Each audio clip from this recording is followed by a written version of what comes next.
Assalamualaikum warahmatullahi wabarakatuh. Selamat pagi semuanya, anak-anakku SD 2. Apa kabarnya hari ini? Berjumpa lagi bersama Bunda Deni di mata pelajaran PJOK. Pagi ini kita akan belajar dan bermain, yaitu pelajaran PJOK hari ini kita akan melakukan gerak lokomotor. Kira-kira gerak lokomotornya apa ya? Iya, dapat kalian baca di sini. Hari ini kita akan melakukan lari berpasangan. Usahakan nanti ketika praktik lari berpasangan, berhati-hati ya, jangan sampai kalian terjatuh. Oleh karena itu, untuk persiapan, yuk kita buka buku petik 2A halaman 80 hingga 83. Nah, ini dia gambar virtual lari berpasangan. Dapat kalian lihat di sini, lari berpasangan adalah lari bersama satu orang lain. Jika memungkinkan, lakukanlah praktik lari berpasangan dengan orang yang tingginya hampir sama seperti kalian, agar memudahkan kalian dalam melakukan lari berpasangan.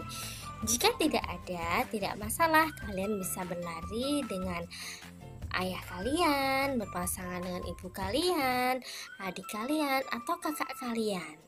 Yang terpenting, jika pasangan kalian tidak seimbang, berarti harus lebih hati-hati ya, dan larinya tidak usah cepat-cepat. Yang terpenting, kompak dan koordinasi larinya baik. Begitu anak-anak? Nah, lari berpasangan harus dilaksanakan dengan kompak. Tujuannya agar apa? Agar tidak terjatuh tentunya, karena lari berpasangan lebih sulit daripada lari sendiri. Saat berlari, pandangan ke depan, ayunan kaki seirama dan beriringan dengan tangan. Pada prinsipnya hampir sama seperti kalian ketika lari biasa. Jika pada lari berpasangan ini, salah satu tangan kalian menggenggam pasangan lari kalian. Jadi dalam mempraktikkan, anak-anak harus lebih hati-hati ya. Nah, untuk melatih kerjasama dalam melakukan lari berpasangan, usahakan ketika nanti melakukan praktik lari berpasangan, gandengan tangan tidak boleh dilepaskan. Begitu ya anak-anak?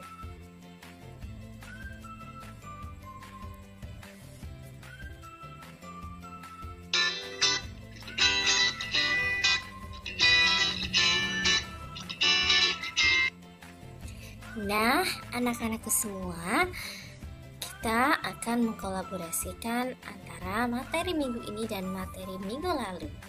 Materi minggu lalu masih ingat kita belajar apa? Iya, betul. Minggu lalu kita belajar langkah pendek dan langkah panjang. Dalam lari berpasangan, ternyata bisa loh dilakukan dengan langkah pendek dan langkah panjang. Nah, bedanya jika dalam langkah pendek dapat kalian lihat di sini, jarak antara tungkainya tidak terlalu jauh, maka hasilnya akan menghasilkan lari dengan langkah yang pendek. Begitu ya. Nah, berikutnya dapat kalian lihat di sini. Nah, ini dia. Jika lari pendek, biasanya sudut tekuk lututnya lebih kecil daripada lari langkah panjang. Paham sampai di sini anak-anak? Wah, hebat, paham semua.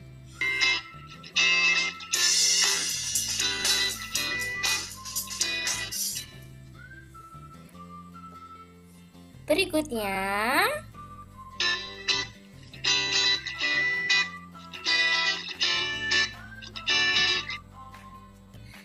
adalah lari berpasangan dengan langkah panjang. Masih ingat tadi gambar ketika langkah pendek bagaimana? Iya, sudut tekuk lututnya lebih kecil. Nah, kalau lari langkah panjang, sudut tekuk lututnya lebih besar. Kemudian jangkauan tungkainya juga lebih jauh atau lebih panjang, sehingga langkah kalian juga lebih panjang. Yang terpenting ketika melakukan lari berpasangan, baik langkah pendek maupun langkah panjang, berhati-hati ya.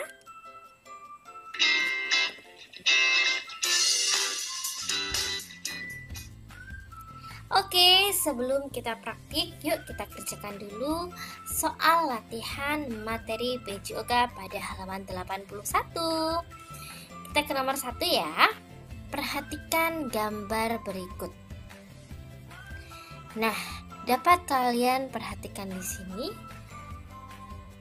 bagaimana langkah kaki yang digunakan pada gerakan lari di atas.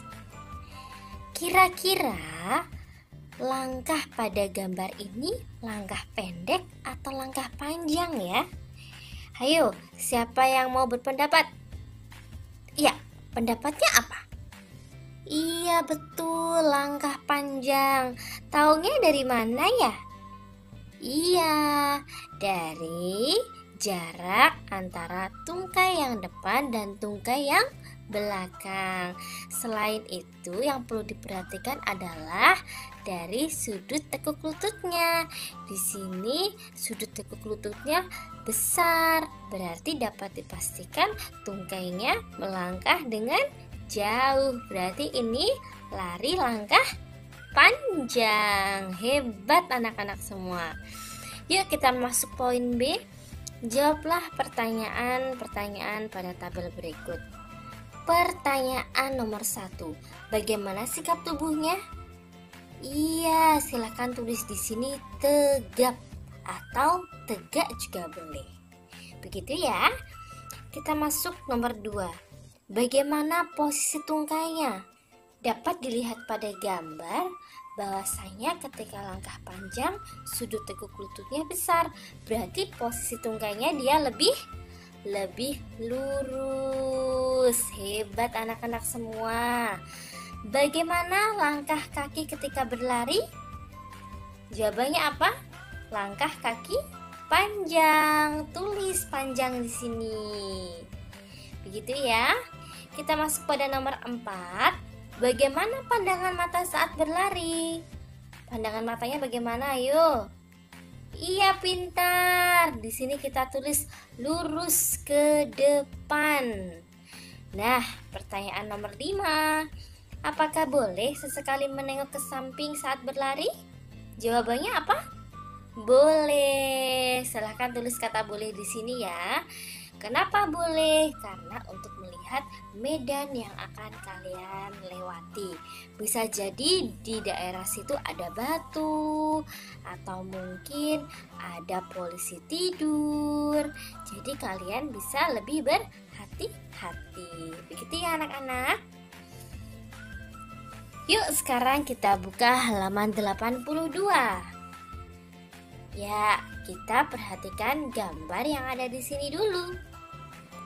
Kita masuk poin A ya. Bagaimana langkah kaki yang digunakan pada gerak lari di atas?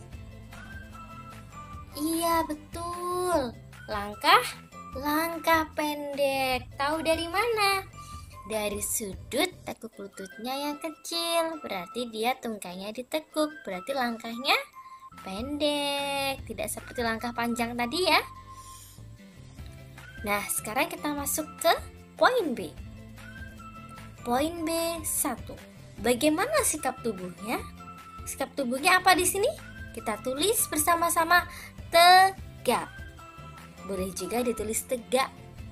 Ditulis di sini rapi ya. Nah, kita masuk pada nomor 2. Bagaimana posisi tungkainya? Tungkainya bagaimana ini? Karena ada sudut tekuknya kecil, berarti tungkainya ditekuk. Kita tulis kata ditekuk di sini. Hebat anak-anak semua. Nomor 3. Bagaimana langkah kaki ketika berlari? Berarti langkahnya pendek. Kita tulis kata pendek di sini ya, Kak. Hebat. Kita masuk pada nomor 4 ya. Bagaimana pandangan mata saat berlari? Pandangan matanya kemana? Ke arah depan. Pintar, kita tulis ke arah depan atau ke depan juga boleh. Kita masuk nomor 5 ya. Apakah boleh saat berlari kita sesekali menengok ke samping? Boleh, khususnya kalau kita mau menyeberang. Harus tengok kanan, harus tengok kiri, supaya kita lebih aman dalam berlari. Yang nomor 3 kita jawab secara singkat ya. Apa yang kamu ketahui tentang pemanasan? Kita tulis di sini, pemanasan persiapan untuk olahraga. Sudah? Pintar yang sudah. Apa pentingnya pemanasan sebelum berlari? Kita tulis di sini yuk. Agar tubuh terhindar dari cedera. Sudah selesai menulisnya? Wah, hebat. Ternyata anak-anak kelas 2 menulisnya sudah hebat-hebat semuanya. Tugas pagi ini yaitu 1. Kenakan baju olahraga kebesaran SD Tunas Harapan Bangsa. Kedua, jangan lupa sebelum melakukan olahraga, ayo kita melakukan pemanasan dulu ya. Selanjutnya yang ketiga, silakan mempraktekkan lari berpasangan. Bisa melakukan dengan bunda, buya, atau kakak, ataupun adik juga bisa ya yang ada di rumah. Setelah mempraktekkan, jangan lupa difoto lalu dikirim melalui Google Classroom milik Bunda Deni seperti biasanya. Di akhir video ada contoh untuk lari berpasangan ya, silakan menyimak. Untuk tugas hari ini Bunda tunggu ya.